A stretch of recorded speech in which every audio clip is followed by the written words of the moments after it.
If you're an attorney or if you're a disabled person who is going through a divorce, what are some considerations that you should do when citing a divorce decree? Of course, being disabled is a very difficult situation to be put in, especially if you're disabled and relying on government benefits.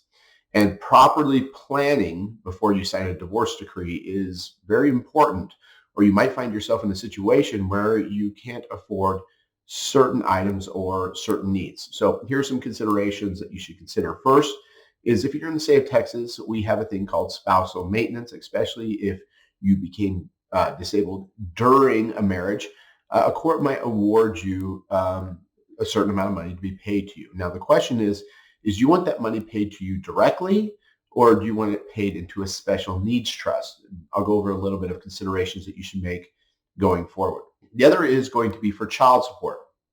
Under the family code, a disabled adult child is entitled to receive child support from the non-custodial spouse. So you might be receiving child support from an adult disabled child, or you have a minor child who's disabled. And so the question is should that money be paid into a special needs trust or directly to the individual? And the question that we really want to get down to, or the thing that we want to really figure out, is what is going to disqualify that individual from government benefits. And so it's important to know certain income limits and asset limits for an individual when qualifying for a program like SSI. For example, SSI, the income requirements are incredibly low. SSI is only going to apply to someone up to $841 in the year 2022.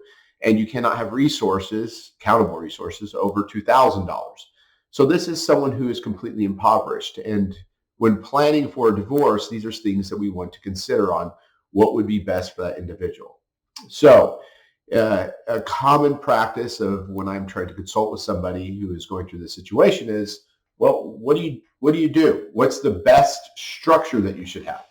And first and foremost, the very most important thing for me is housing, because a special needs trust cannot pay for rent. Special needs trust could own a home. A home is not a countable asset for a qualification for SSI. So when planning for a divorce, the first thing I would want to see is, instead of getting cash, could I give a residence to the individual? And if we have excess, how much excess are we going to have? For example, if spousal maintenance is going to be kick us off any SSI benefit or Medicaid benefits, we would probably look to put the money in a special needs trust that they would get every month and use that trust to pay for the insurance on the house, for Netflix, or any of the other things, and collect our SSI payments to help pay for anything else that we may need. Other considerations are for children, because children's income can be included into the household income that affects SSI benefits. So we want to be very careful there. Now, there are risks of doing it this way. For example, if you have a minor child and you are putting their money into a special needs trust, whenever you do any kind of recertification, you're going to have to provide an accounting to the government of what the money was used for, because any money that goes into a special needs trust, which is going to be another reason why a lot of people don't do this, is because that money has to be used for the sole benefit of the SSI beneficiary. So whoever SSI is paying, if a special needs trust is created for that person, all the special needs trust funds have to be used for the sole benefit of that person. So we got to be very careful on how that would be construed. And this takes help from an attorney to make sure that there would be no disqualifying event, for example, for minor child. So when it comes to child support, it isn't as common as it is used for an adult who is disabled, who is getting divorced.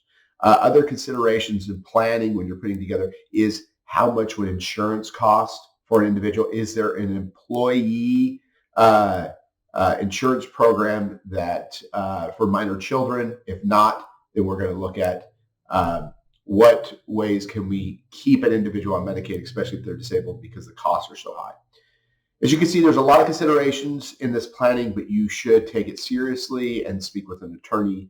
Elder law attorney can help out in this process with your divorce attorney. If you're a divorce attorney, you should probably talk to an elder law attorney if you are ever in this situation dealing with trying to help a client.